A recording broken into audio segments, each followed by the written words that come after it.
I'll request Srimati Smriti Irani, Minister, to intervene. Thank you, sir, for this opportunity. As a Member of Parliament, I think this is a sign of divine paradox, that on one bench sat two eminent men.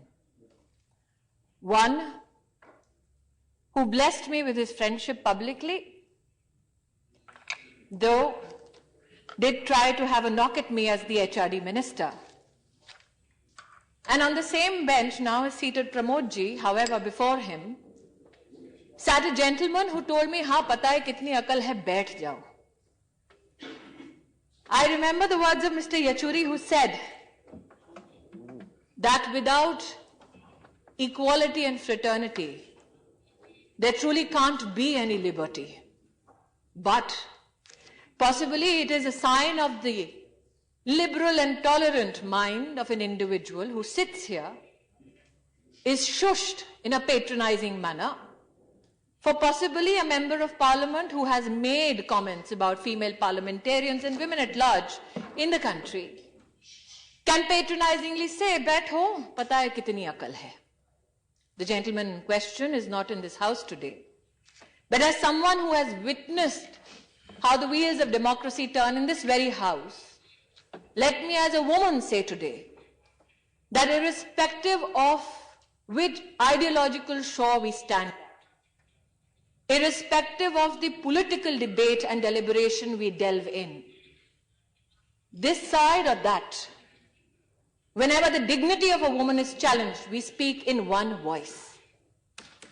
And today, surprisingly, the dignity of a notification was challenged. It was waved in our faces and a question was posed. How is it that you notify a Constitution Day for educational institutions in this country? Never could we imagine that a day which seeks to celebrate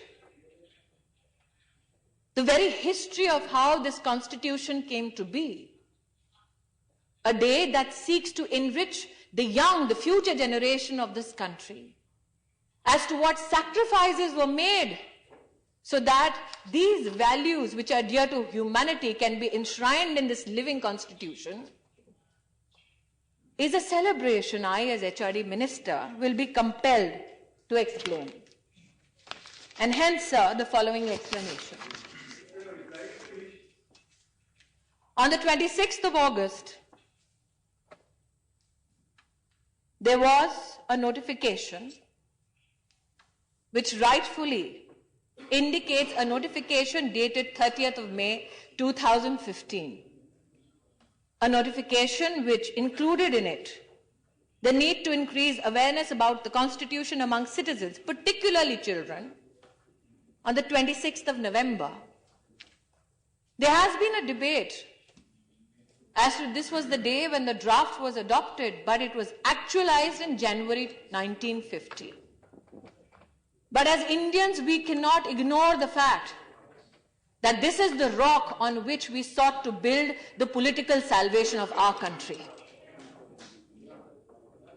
And I feel today, as many before me have turned the pages of history to support what they have said, I too shall follow their lead. In 1999, Justice Verma worked with a group of Indians to operationalize how fundamental duties are to be seen in the education sector. And in one of the recommendations Justice Verma made was, when students understand their obligations, they are likely to learn their own way of fulfilling the obligations.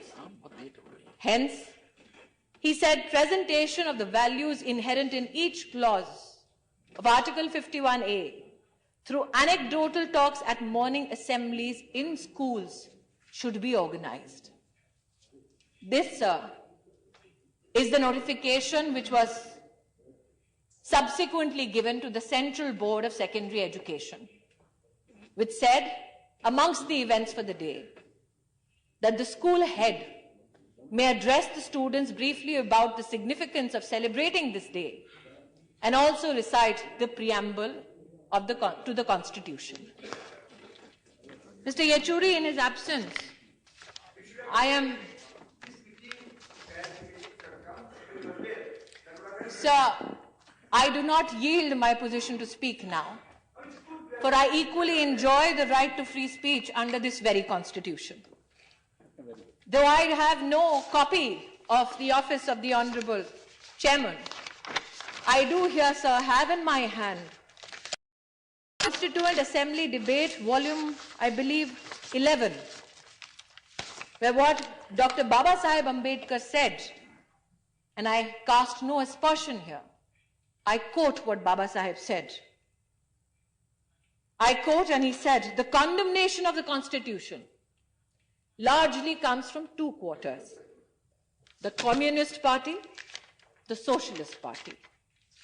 Why do they condemn the Constitution? Is it because it is really a bad Constitution? I venture to say no.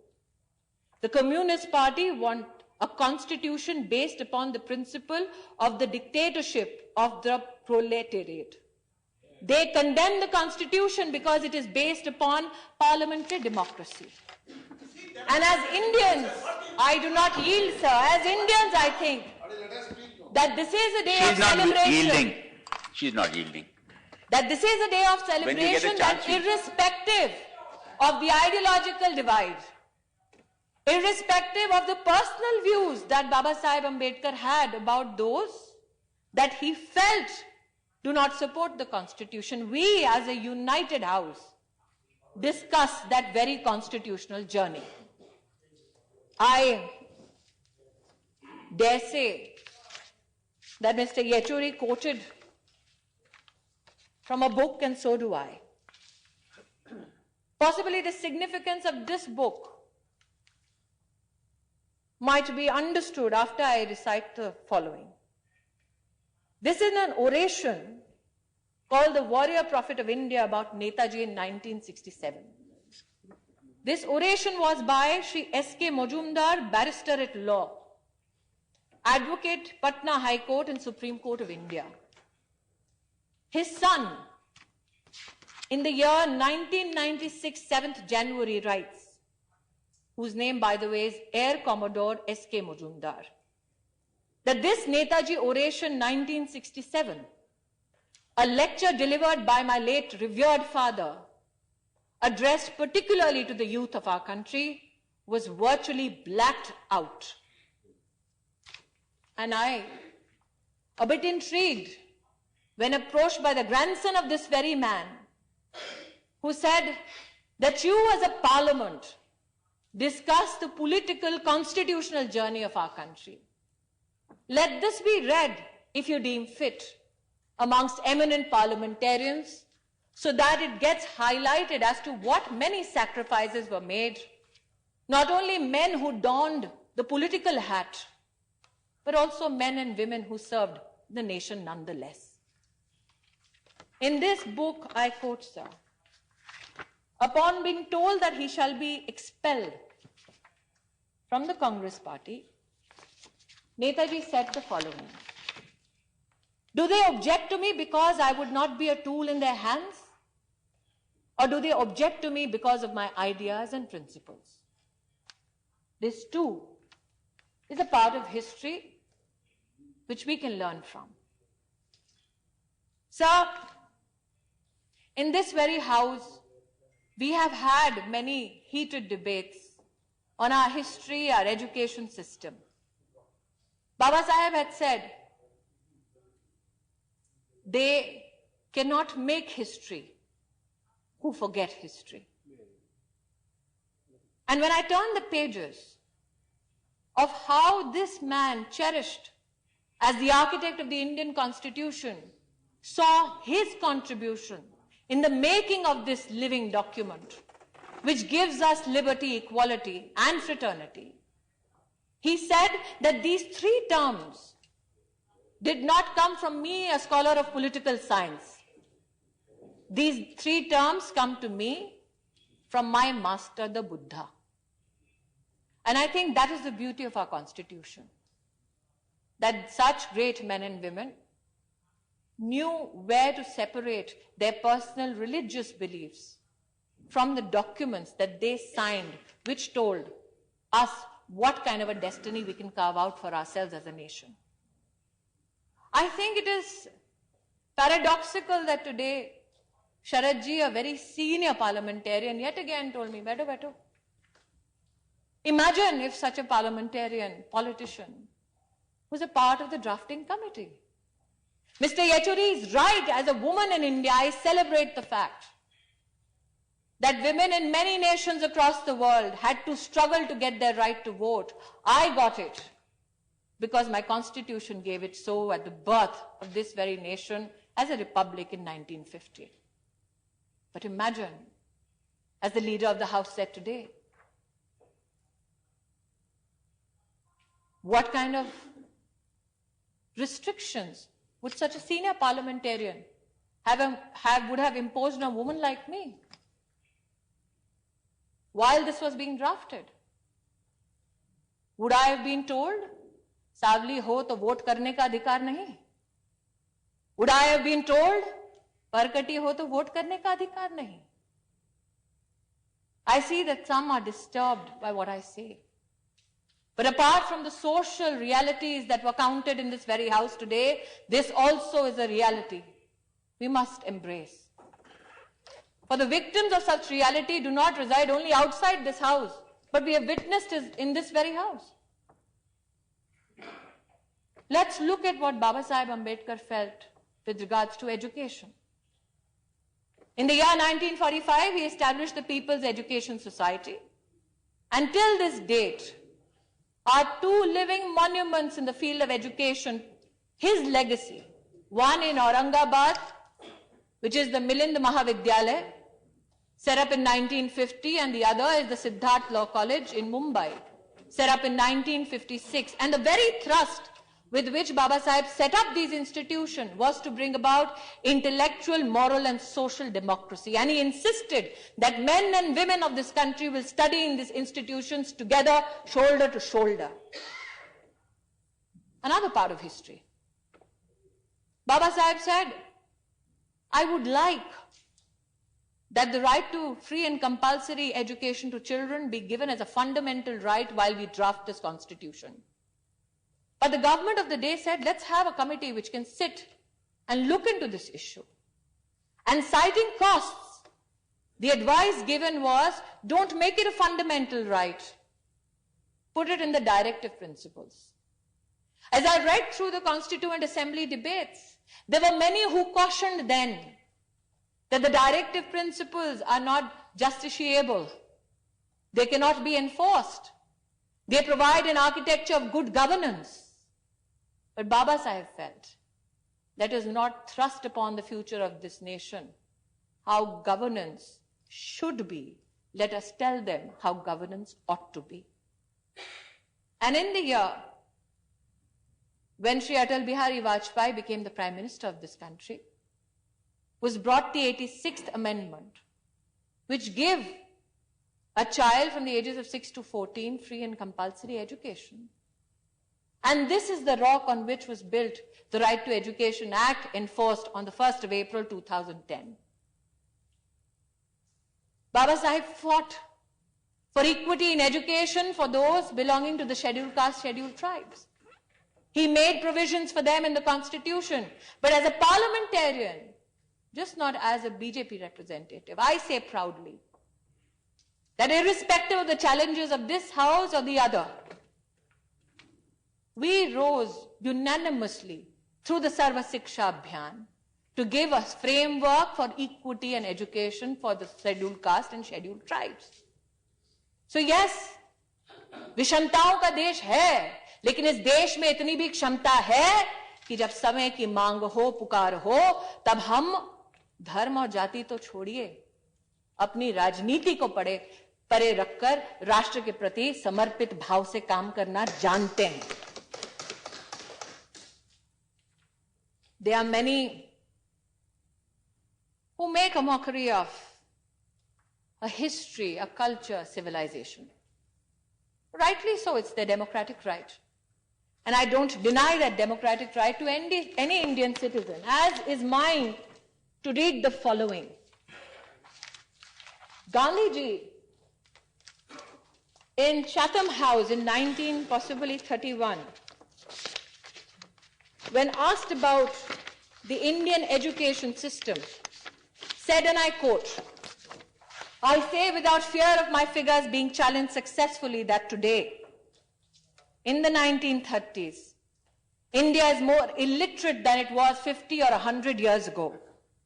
Because the British administrators, when they came to India, instead of taking whole things as they were, began to root them out. They scratched the soil and began to look at the root and left the root like that, and the beautiful tree perished." Gandhiji was challenged, told to produce empirical evidence. And a Gandhian named Dharampalji went back to the Madras presidency, took out papers just to prove with empirical evidence. He went before the British and said what Gandhiji said was right. Madras presidency had 90% literacy before the British came to India. That is a fact. That is a fact not enunciated or written by a Bharatiya Janata Party worker. It is written by a Gandhian called Dharampal. So what do we need today? Yes, we need that this tree of enlightenment bear fruit for our future generations by embracing the scientific temper of the new and also embracing some of our rich cultural history. I pay homage to the journey of Dr. Karan Singh. He's seated before me. I've had many conversations, even when I was not a minister, with him. And when people look at Dr. Karan Singh, they speak about his love for Sanskrit. I pay homage to the contribution you made, sir. As somebody who's just 39, I might be told कि मैं 4 बार jail गया, तुम कभी नहीं गई. 76 की पैदाइश, उसमें मेरा कोई दोष नहीं है. लेकिन इतना सत्य है कि आज भी पॉलिटिकल डिवाइड्स के बावजूद वार्तालाप संस्कृत पर हम कर सकते हैं. कुछ लोग शायद अचंभित हों कि सितंबर 1949 में, और मुझसे बेहतर करण सिंह जी बोलेंगे, Ambedkar ji sponsored Sanskrit as the official language of the Indian Union. And supporting him, amongst many, was a gentleman called Naziruddin Ahmad. And a correspondent went to Baba Sahib and said, "Why Sanskrit?" He turned around and is quoted in 2 newspapers on the September of 11th, 1949, namely the Statesman and the National Herald. He turned around and said, "What's wrong with Sanskrit?" It's ironical that 6.5 decades later, I too get posed that question, and I have a similar response. But this is the very evidence and essence of a thriving constitution, which allows debates to permeate over decades till such time a consensus emerges. Sir, I know that there is a limitation of time, but I can proudly say that I'm joined by all parliamentarians here today, that we have unlimited admiration for the work of Dr. Baba Saheb Ambedkar. Does that mean we shall brush aside what is fundamentally challenging in our country? No. If I look at the figures here, the percentage of out-of-school children of SC has declined from 2009 to 2014. Does that mean the journey is complete? No.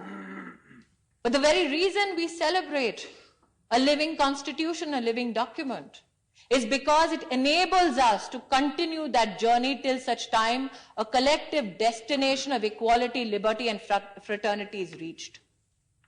Sir, though there were questions asked as to how dare we ask schools to celebrate, on what basis possibly, let me read a message of Baba Saheb Ambedkar to his fellow citizens as I come to a close.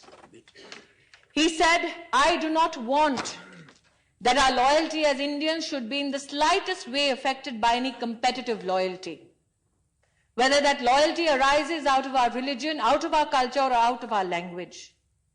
I want all people to be Indians first, Indians last, and nothing but Indians." And humbly, sir, I submit that all CBSE schools yesterday, children flocked the morning assemblies to take oath to preserve the very values enshrined in the Constitution, to celebrate the journey of this Constitution and the future it envisions for these children.